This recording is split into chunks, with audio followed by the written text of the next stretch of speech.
Betting Show, February 22nd, 2019. Your one-stop shop for all your sports betting needs. He's Teddy Savransky. Give him a follow at Teddy_covers. I'm Donnie Seymour at Rightside VP. Let's get right into it, Teddy. Breaking news right off the top of the hour.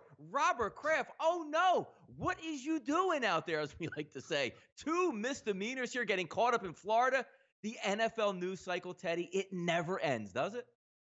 And the prostitution stings. I mean, they never seem to end either. Obviously we're mocking it here. It's not a joke of a situation, and it's a real embarrassment for the Patriots to see their owner get arrested in a common prostitution sting at a spa down in South Florida. So embarrassing, funny, but does it have any impact? Not from a betting perspective. Nope, Teddy should have known better. I mean, there's places like the Bunny Ranch out there in Nevada. We could have done this all legally and through the ropes there. But interesting that the NFL always pops up, and usually never for a good thing. But if there's anything to be said about a news cycle, Teddy, it's better that it happens on a Friday, so maybe you can bury it, but not here on That Betting Show. We're going to get you each and every time. Let's move it on to some hot topics of the day. I don't know how much hotter they are than Robert Kraft getting arrested, but we'll take a look at those Los Angeles Lakers last night, Teddy. Big win, coming back from 19 down. James Harden and Chris Paul a little bit upset at the end of the basketball game about the way the game was officiated. 28 fouls one side, 17 to the other. But the Lakers needed this win to get jump-started on the second half. And as you said yesterday, Teddy, LeBron is engaged for the second half.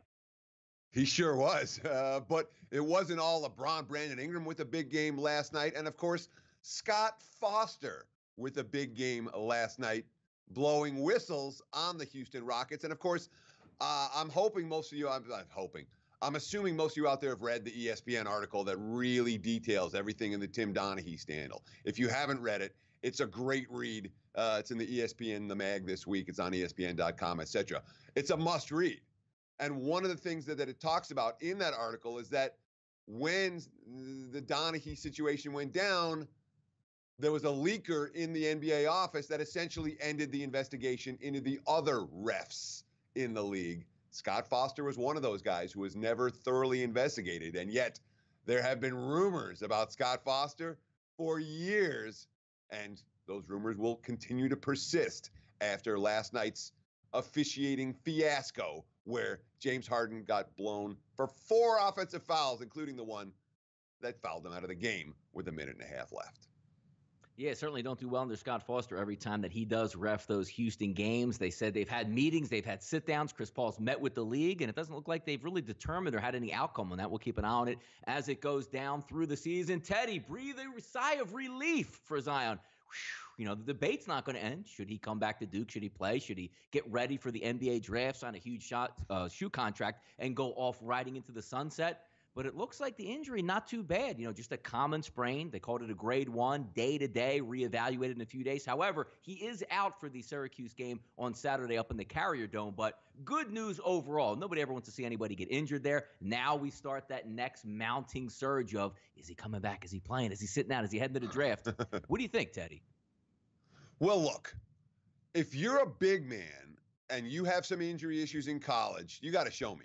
Because the 2 words that stand out to me are Greg Oden. You know, and I don't know if you remember Greg Oden. He was the Ohio State star who got hurt his freshman year and then went to the NBA and then turned out to be a little bit of a bust as the #1 overall pick for the Portland Trailblazers because he could never stay healthy.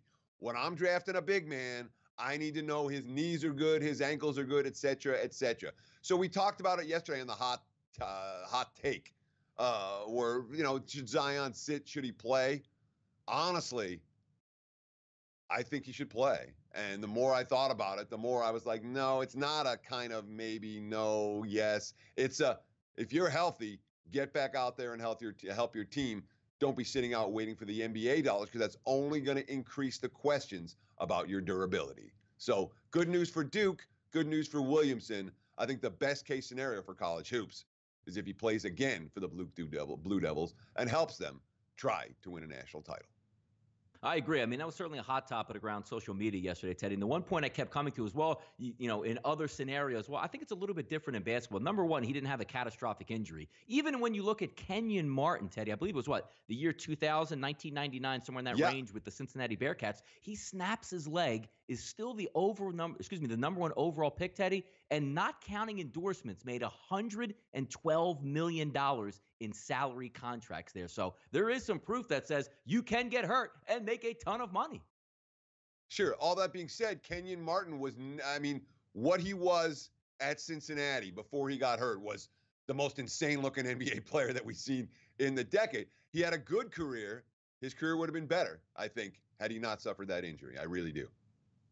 Duke sits at plus 225 at one outlet with DraftKings, plus 250 at betonline.ag. So some interesting things there to look at. Maybe if he comes back, you get a little bit more value, sit and wait on that. But obviously with that betting show, we're going to take a look as it goes. Keep you updated all the time here at sportsbookreview.com with any Zion Williamson information that comes out. NBA at it again, Teddy. What was it, 2005, changing the draft status there where you can't come directly out of high school. You got to sit out one calendar year or 1 year after high school graduation before making yourself eligible for the NBA. You can go to college, you can go overseas, you can sit out and hang out and work out at the YMCA. That would be your choice. To me, Teddy, looking at this, I don't like it. And it's not because of I think players should be able to make their own minds up and go pro at 18 if they want. That is their choice. But I just think it saves the NBA from itself when you saw that legion of players. Because for every Kevin Durant, Kobe Bryant, LeBron James, there's 25 to 30 other players that just fail, take the money off your team, and obviously wasted draft picks and harming the organization. I just use it as a reason, Teddy, that the NBA itself saves it from itself to try to help them better with their draft process. What do you think?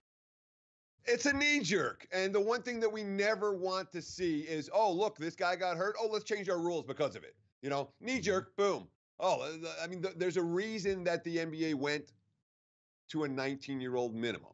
And that's because, you talked about all the guys that didn't make it, the Jonathan Benders of the world, even the guys that had a little bit of success, the Darius Miles of the world, the guys coming out of high school as 18-year-olds going onto an NBA roster and never living up to their potential for whatever reason, for all kinds of reasons. College is not supposed to be a developmental league necessarily for the NBA, but it's hard to say for me to look someone in the eye and say, no, you're 18 years old, you're a grown man, but no, you can't do what you're capable of doing and want to do for a living. That's not fair. And at the same time, it's not good for the NBA to have the players go straight out of high school. It's not good for college hoops either.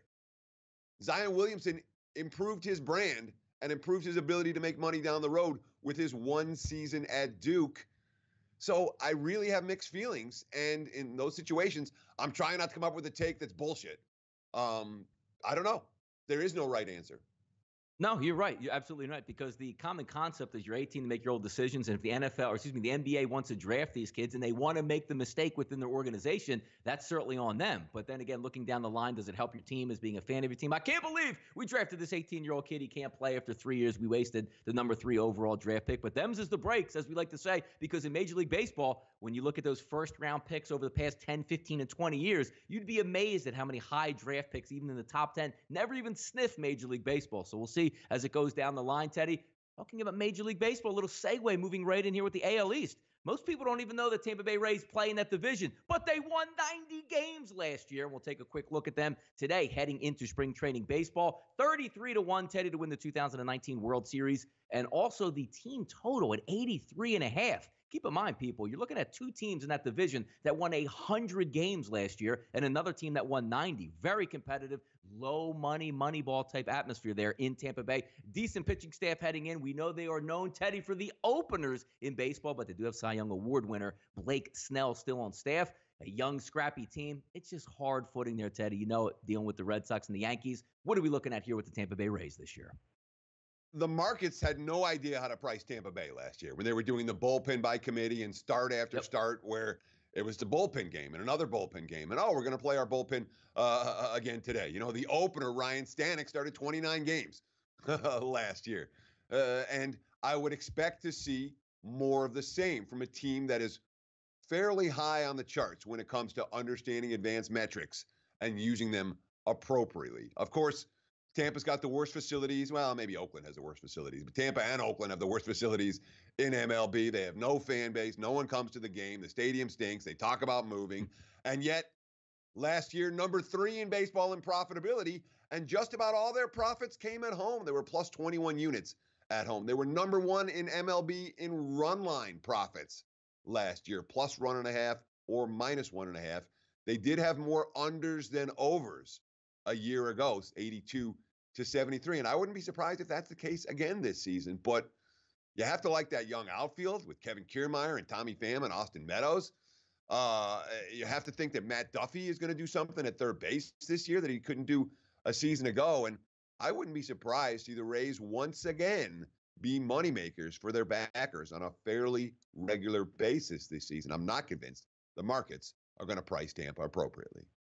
No, very interesting as well. I mean, we think back to the old, like in the National Hockey League, we looked at like, the old Garden in Boston, where it was a little bit shorter, a little bit more funky than the other arenas around there. But certainly, I mean, you got to worry about hitting rafters and catwalks and a white ceiling. You lose the baseball down there, and there's only, 2,000 to 3,000 people per game. So always an interesting atmosphere. But kudos to this team for still hanging around and grabbing 90 wins last year. We'll see what they do this year. Overnight line movers, Teddy, SBRodds.com for all the latest line movements. Money never sleeps, and those lines never stop changing. Taking a look at some NBA action. Charlotte getting some early line love from the bettors. Opened up at -4, now sitting at -5. Total of 223. Money line split, Teddy, +180, -220. A little bit on the move here. Yeah, I mean, some of this I think has to do with Charlotte and their intensity level coming out of the break. They're 19-9 at home. They went into the break on a 3-game skid. So the thought process is that this Hornets team is coming to play tonight. And, of course, they should have Tony Parker back in the lineup tonight. He missed 4 games before the break, before back soreness. They're 1-9 this year when Parker doesn't play, well above 500 when he is on the floor. Head coach Shane Borrego, quote, "We really missed him in a tremendous way. He looks good. He did every bit of practice. I think we're trending the right way with him physically, and we're going to need him." Of course, it's a Wizards team that's 7-23 on the highway, and there were concerns about Tomas Satoransky's availability for tonight. But it looks like Washington's starting point guard is going to be able to suit up. Another game on the move here, Teddy. Nuggets and the Mavericks total. We talked about it yesterday in the game with UConn and SMU, which total plummeted 4 to 5 points and still stayed under the total with that. Now we have one where Chris opens up at 217, now sits at 224, racing the opposite way, going higher. Moneyline split -160, +140, but that's a huge climb in the NBA. It really is, and I'm a little bit surprised by the move, especially when we think about what Dallas has been doing going into the All-Star break. Remember, the Mavs traded away 4 of their 5 starters at the trade deadline. And it's Doncic and, not a cast of misfits by any stretch of the imagination, but not a bunch of guys on the floor who have developed chemistry together over the course of an extended period of time.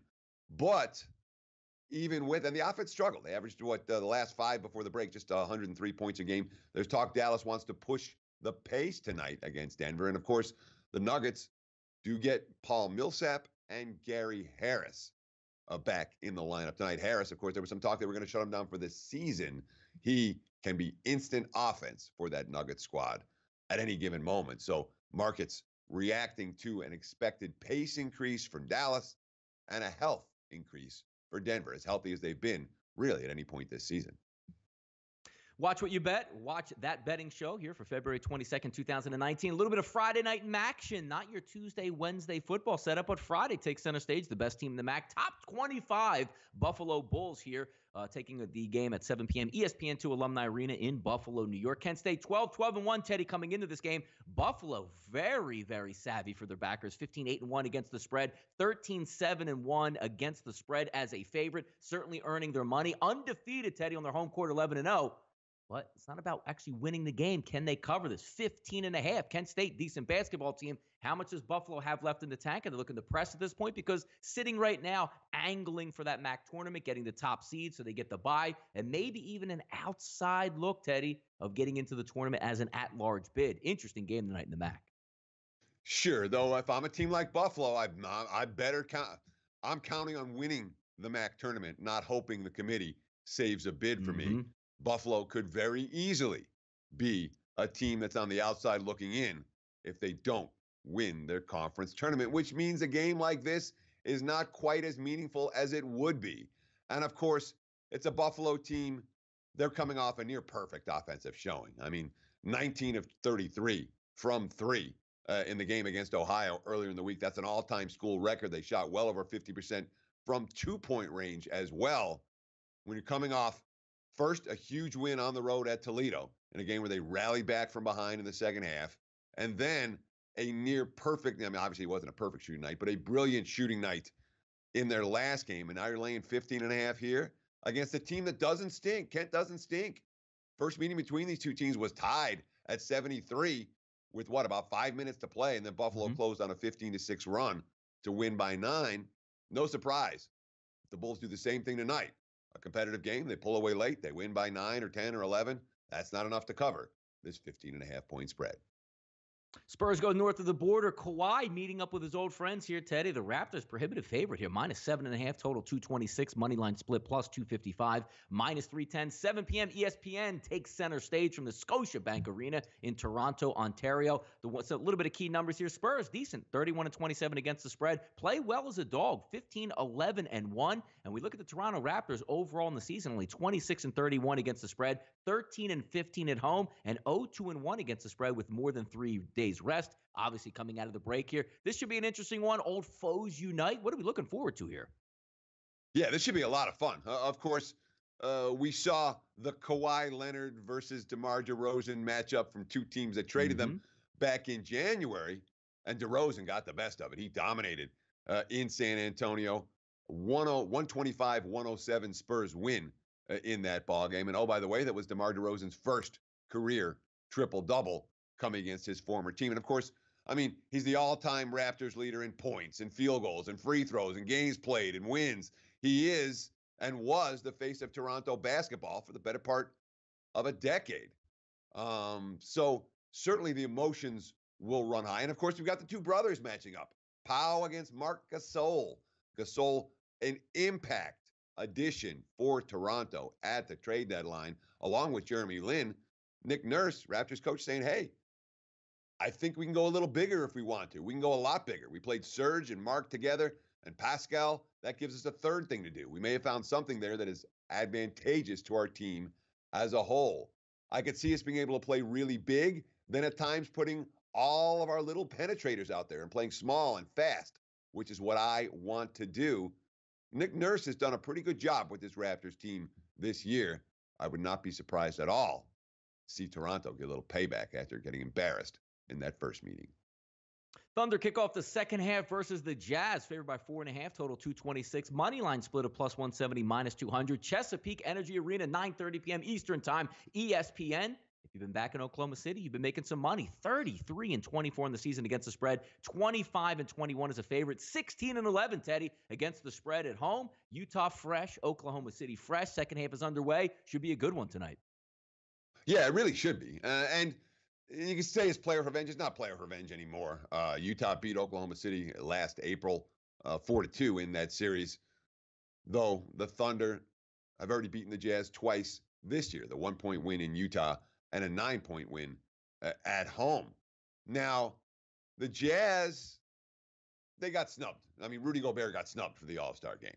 And he was, he didn't hide his disappointment or when that happened. He was very forthcoming.